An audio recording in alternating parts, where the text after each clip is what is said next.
Bienvenue dans la hotline des gentilshommes. Connie, Dan et Pascal à votre écoute en direct le lundi soir sur Instagram et sur restless.com. Et vous êtes toujours avec nous, avec Connie, Dan et Mitch sur la hotline des gentilshommes, un programme qui vous est proposé par les gentilshommes dans lequel on revient autour des relations amoureuses et on revient lundi en direct avec des auditeurs et auditrices qui viennent de n'importe où en France pour échanger sur le sujet. Voilà. Et nous avons France et d'ailleurs. Oui, et d'ailleurs, bah oui, puisqu'on vient d'avoir quelqu'un et du monde entier. Ouais, du monde entier. C'est formidable la technologie. C'est incroyable. Hein, putain. Eh ouais. Merci Mark Zuckerberg. On l'embrasse. Il faudrait qu'il participe à une hotline d'ailleurs. Et puis un Tipeee aussi pour il pourrait mettre un petit tip. 1% de ce qu'il gagne. Non, mais c'est chaud, il a perdu 30 milliards l'autre jour, là, c'est un peu chaud, quoi. Moi, je pense qu'il faudrait qu'il vienne nous raconter ça dans la hotline. Absolument, avec grand Puis plaisir. ces histoires de couple aussi. Apparemment, c'est Marc, compliqué. si tu nous entends, viens nous parler de ta femme et de tout ça avec grand plaisir. Comment on fait pour serrer quand on est multimilliardaire, quoi? Ben, je pense que c'est pas évident. Hein. C'est pas évident, ouais. C'est pas évident. Bon, on t'embrasse, Marc, si tu nous entends. Il faudrait essayer. Voilà. Et maintenant, nous sommes avec Sandrino Connie. Je te présente Sandrino, ok? Merde, il y a une blague, j'ai pas compris. Ouais, c'est ça le problème, il a pas compris la blague. Allez, Sandrino, tu es avec nous. De quoi tu vas nous parler, Sandrino? Moi, je vais vous parler de rupture amoureuse. Ah, bah génial, on avait très envie de parler de rupture amoureuse. Ah oui, c'est quelque chose de très gai. Non, mais en fait, ça peut être gai et j'espère que tu vas un peu nous en parler sous un angle qui est sympathique. On t'écoute, Sandrino. Je vais essayer. Alors, c'est pas une rupture amoureuse que moi je connais en fait. Moi, je suis en couple depuis 13 ans, 14 ans maintenant. En fait, je suis coach en relation amoureuse et je rencontre pas mal de problèmes, on va dire. Les personnes qui viennent me voir viennent souvent après une rupture et je retrouve souvent des erreurs qui reviennent systématiquement et que ces personnes font et dont elles souffrent par la suite à cause de certains choix qu'elles font après les ruptures. Et c'est de ça dont je voulais parler en fait ce soir. Ouais, vas-y, ça m'intéresse beaucoup. La première erreur pour moi et la plus importante, c'est que très souvent, ils essaient de revenir avec leur ex sans essayer de résoudre la cause de la rupture. C'est-à-dire que... Ouais. Ça veut dire quoi revenir avec leur ex, ça veut dire que dans l'expérience que tu as, le premier truc qu'ils disent après la rupture, c'est « je veux revenir avec mon ex ». Tout le monde n'essaye pas, mais beaucoup de personnes essayent de revenir avec leur ex à tout prix. D'accord. Quand elles ont été quittées, notamment. Ouais. Et très souvent, ce qu'elles font, vont sur Internet et tapent « revenir avec mon ex, récupérer mon ex, etc. » Et elles vont tomber sur les sites qui vont leur proposer des techniques. Des techniques de reconquête amoureuse, Silence Radio, Fuis-moi je te suis, Suis-moi je te fuis, ou d'aller poster des photos sur les réseaux sociaux avec des gars, avec des filles, pour rendre jaloux son ex, pour un petit peu jouer sur l'ego, et d'essayer de faire réagir son ex comme ça pour lui donner envie de revenir. Et le souci, c'est que à court terme, parfois ça peut marcher, c'est-à-dire que les ex des fois reviennent par ego en fait, d'accord, parce qu'ils ont été ignorés. Il y a quelque chose qui est lié à l'amour-propre. Donc sur le court terme, parfois ça marche. Souvent ça ne marche pas, mais parfois ça marche. Le souci avec les techniques de reconquête amoureuse, c'est que c'est pas ça qui va faire fonctionner l'histoire. Et quand je dis qu'elles reviennent sans traiter la cause de la rupture, ça veut dire qu'elles reviennent, la personne éventuellement l'ex accepte de revenir, mais la relation elle fonctionne pas mieux qu'avant. Parce que la cause, le dysfonctionnement qu'il y avait dans l'histoire, il n'a pas été résolu en fait. D'accord ? Il a été contourné pour revenir, mais il n'a pas été résolu. Et c'est la même manière si j'exclus, on va dire, les techniques de reconquête, lorsque la personne, elle essaie de revenir avec des promesses. Par exemple, oui, mais je reviens, je vais changer, si la cause de la rupture est liée au comportement de la personne va dire non, je vais changer, j'ai compris, j'ai pris conscience que, elle revient, elle va revenir très vite, bien entendu, parce qu'elle a peur de perdre son ex, mais le souci, c'est que ça marche pas. Ça marche pas parce qu'elle a fait des promesses de changement, mais elle n'a pas changé, elle n'a pas eu le temps de changer en fait.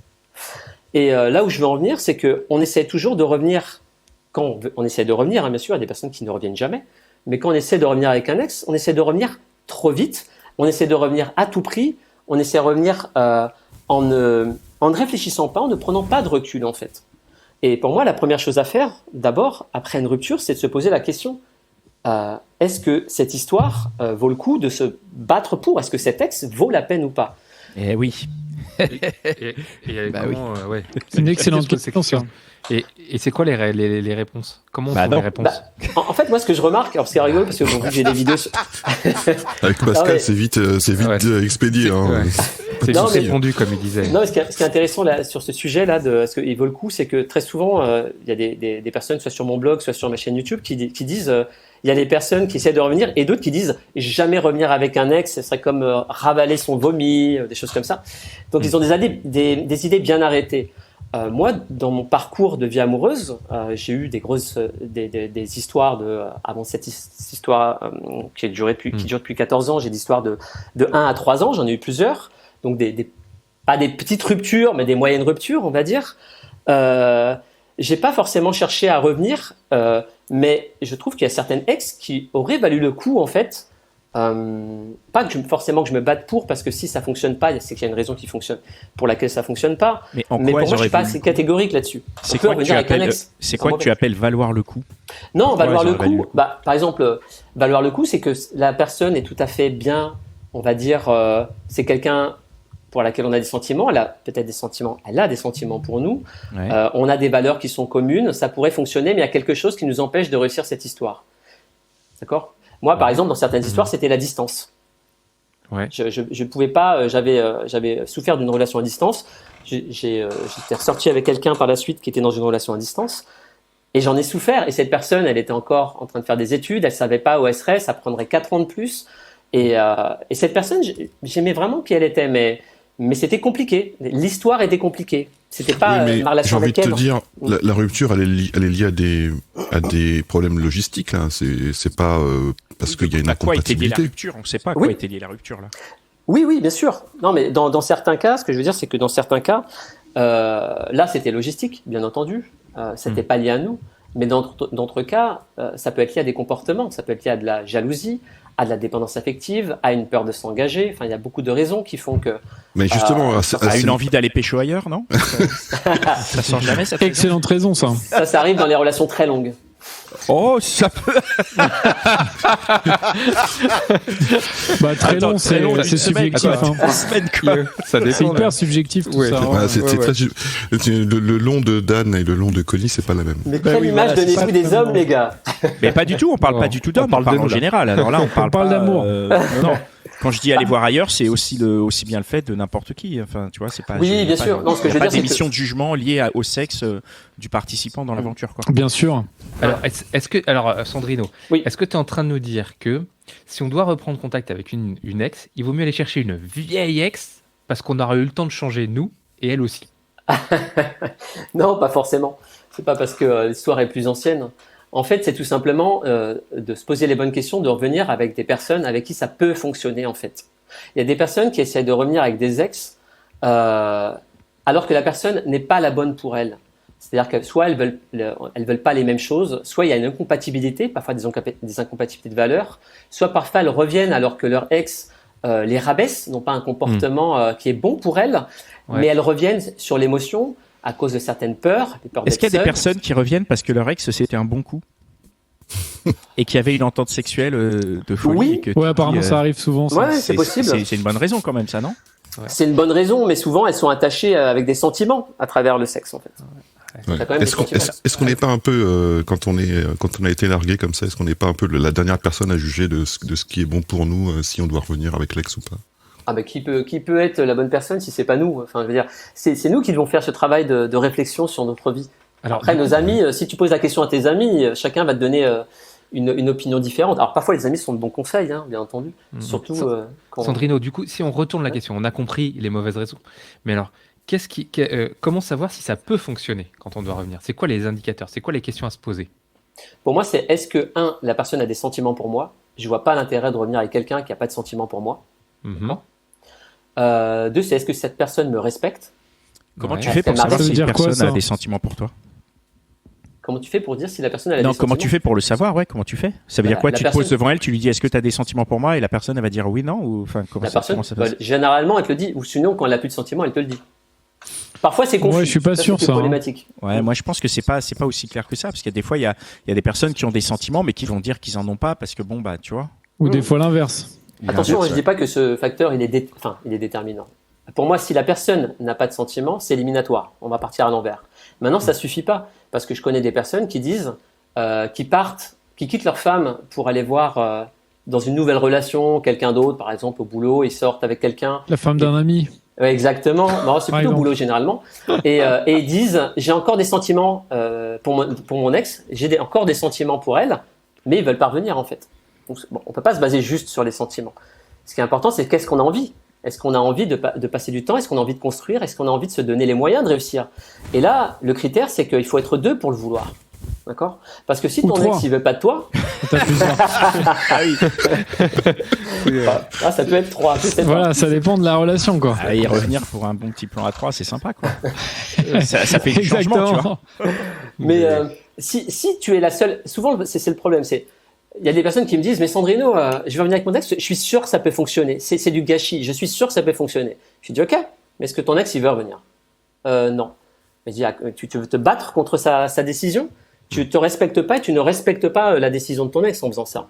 Et cette personne, elle souffre plus parce qu'elle n'accepte pas la décision de l'ex, de partir. Alors, je peux comprendre que ce soit difficile, hein, quand on se fait larguer, c'est pas facile. Mais moins tu acceptes quelque chose qui est, j'allais dire, naturel, qui est de l'ordre des choses. Une personne ne veut plus de moi, je dois accepter qu'elle parte et je vais pas me battre pour revenir à quelqu'un qui veut pas de moi, en fait. D'accord? Ouais, alors, je suis complètement d'accord. Alors, il vaut mieux accepter la décision de l'autre. Comment on fait pour accepter la décision de l'autre? L'alcool. L'alcool, la coke. L'alcool et les plans à 3. C'était super. Merci Sandrino pour ce très bon conseil. Excellent. Accepter, ça demande déjà un petit peu de temps, mais en fait, c'est simplement une démarche intérieure. Moi, je l'avais pas au début de mes relations. Moi, je l'avais pas. Mais je sais que c'est venu par la suite, en fait. Et pour moi, c'est un travail de maturité, d'introspection, un travail de conscience qui est je vais pas me battre contre la décision d'un autre, je peux pas me battre contre une situation que je peux pas changer. Et j'ai pas envie de ça, j'ai pas envie de m'épuiser à essayer de revenir à quelqu'un qui veut pas de moi, point. C'est tout. Et une fois que tu t'es donné cette règle, parce que l'acceptation, c'est une règle, c'est une décision en fait. C'est est-ce que je veux faire ma merde en essayant de récupérer quelqu'un qui veut pas de moi? En m'abaissant, en essayant d'utiliser des techniques ou en essayant de courir derrière cette personne qui ne veut plus de moi, ou est-ce que je vais me prendre en charge, je vais me bouger, je vais prendre ma vie en main et je vais faire ce que je dois faire, c'est-à-dire aller de l'avant, faire mon deuil, ok je vais être triste, ok je vais être seul et je vais aller me reconstruire. Ce qu'on est censé faire après une rupture à partir du moment où la personne ne veut plus de nous, en fait. Alors, est-ce que concrètement, on comprend que tu essaies d'introduire un peu de raison dans cette période? Oui. Mais comment concrètement on se prend en charge? Qu'est-ce qu'il faut faire? Qu'est-ce que tu dis aux gens? Il faut qu'ils se lancent dans une passion, il faut qu'ils se lancent dans une activité. Comment oublier? Alors, pour oublier, ce qui est plus facile, c'est quand tu as un équilibre dans ta vie déjà. Quelle que soit ta rupture. C'est-à-dire un équilibre. Ce que je remarque, c'est que les personnes qui ont plus de mal j'allais dire oublier, on n'oublie pas un ex, à surmonter la rupture, c'est des personnes qui très souvent n'ont pas d'amis par exemple, ou sont couplées de cercles d'amis. Alors ça peut être le cas surtout des couples qui sont ensemble depuis longtemps, mais il y a aussi des personnes qui ont des relations courtes et qui n'ont pas de potes, et du coup elles me disent mais je me sens seule. Ouais. Et très souvent elles se sentent seules parce qu'elles n'ont personne pour les supporter, pour les soutenir, pour les encourager, pour les motiver à faire des choses. Donc le cercle social, ça sert à ça, nos amis, ils sont là pour nous soutenir. On se sent aimé. Et ça, c'est important de se sentir aimé quand quelqu'un ne nous aime plus. Ça, c'est une des premières choses, le cercle social. Là, je parle d'abord des facteurs externes. D'avoir un boulot qui nous intéresse plutôt qu'un boulot qui nous fait chier, qu'on subit et qu'on n'aime pas, c'est pas facile quand on se fait quitter et que derrière, on va au travail et on traîne les jambes parce qu'en fait, on n'est pas content de faire ce qu'on fait au quotidien. C'est plus difficile. Si les gens s'éclatent au bureau, on s'éclate au minimum, on aime bien ce qu'on fait, c'est plus facile déjà parce que ça nous occupe un petit peu l'esprit. Après, il y a tout ce qui est démarche interne en fait. Il y a une démarche d'acceptation, comme je disais. Il y a une démarche d'introspection où on peut écrire. L'écrit, ça marche très bien. Après, bien sûr, on peut aussi faire des techniques comme écrire une lettre à son ex, etc. Bon, ça, c'est des choses, la brûler, si on écrit des mots d'insulte, ça marche aussi ou pas? Non, écoute, parce que tu veux la reconquérir. Mais non, tu veux la reconquérir. Si tu l'insultes, ça va pas marcher. Ah, c'est une lettre que tu lui envoies. Tu peux lui envoyer ou tu peux la brûler, en fait. Si la personne n'est pas prête à t'écouter parce qu'elle t'a ghosté. Attention, moi je mets un disclaimer sur le brûlage parce qu'on va avoir des incendies là déjà. On a un hôtel particulier qui a brûlé cette nuit dans le 7e, ça a foutu la merde. Donc, un peu de calme quoi. Vaut mieux faire une boule et le mettre dans les toilettes, quoi. C'est ça, en fait. C'est un mec qui a une peine d'amour. Il en a eu beaucoup, il avait beaucoup de lettres à brûler. Dis donc, Sandrino, t'as dit qu'il fallait se reconstruire, mais alors je m'attendais pas à ce que tu partes vraiment des fondations, là. C'est-à-dire qu'il y a une personne qui se fait larguer, il faut qu'elle pose sa dème, qu'elle cherche des amis. Enfin, c'est un processus, là. Hein. Oui, non, voilà, je passe de processus long terme. En fait, c'est s'il y a un déséquilibre. Peut-être que tu as un cercle social, peut-être que tu as des activités. Bon, on n'a pas parlé des activités, effectivement, des passions, c'est plus facile. Moi, je sais que ce qui m'a aidé à tenir le coup lors de mes grosses ruptures, c'est 2-3 potes proches que j'avais, avec qui j'allais, je squattais un peu tous les soirs. Et les week-ends, je me rappelle, moi, je jouais de la musique, je jouais de la gratte et je composais des chansons. Voilà, tout simplement. Et c'est ce qui m'occupait et ça m'a fait énormément de bien. J'ai traduit ma souffrance dans des mélodies, tout simplement. Alors, tout le monde ne fait pas de la musique, hein, mais ça peut être du dessin, n'importe quoi, de la peinture, quelque chose. Et en fait, pratiquer une passion, une activité, ça fait du bien. Bon, bien sûr, hein, j'ai pas parlé du sport, qui est pour moi vital lors d'une rupture, tout simplement pour la gestion des humeurs, de l'émotion, pour mieux dormir. Voilà. Mais pour moi, c'est toute une démarche et cette démarche, ça doit être, plus elle sera complète et elle couvrira des domaines variés. Là, j'ai parlé du boulot. Hein. Bon, le boulot, je veux pas dire que c'est annexe, mais c'est un petit peu à côté. Ce qui est important, c'est d'avoir une vie intérieure, en fait. Avoir une vie intérieure et une vie sociale. Si je peux résumer en 2 pans, en fait. D'accord ? C'est surtout ça. C'est vrai qu'on entend souvent que pour surpasser une passion, il faut une autre passion et plus forte. Et moi, je te comprends, je comprends ce que tu dis dans la musique. Je pense que les plus belles chansons d'amour ont été écrites après des ruptures amoureuses, a priori. Du coup, pour un peu conclure, comment ça se passe quand tu dis ça aux gens, quand tu les entraînes ? C'est quoi, d'une manière générale, les résultats, je vais dire ? Mais les résultats, c'est que... Est-ce qu'ils n'y arrivent pas ? Comment ça se passe ? Alors, les personnes qui viennent me voir, très souvent, elles viennent d'abord avec... Alors, il y en a qui ont fait une croix sur leur ex, des fois, et c'est plus pour se reconstruire.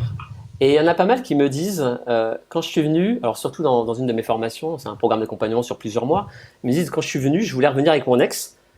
Et au fur et à mesure des semaines et des mois, en fait, je me suis dit que j'ai pas envie de revenir avec cette personne, parce que c'était pas la bonne personne pour moi, justement.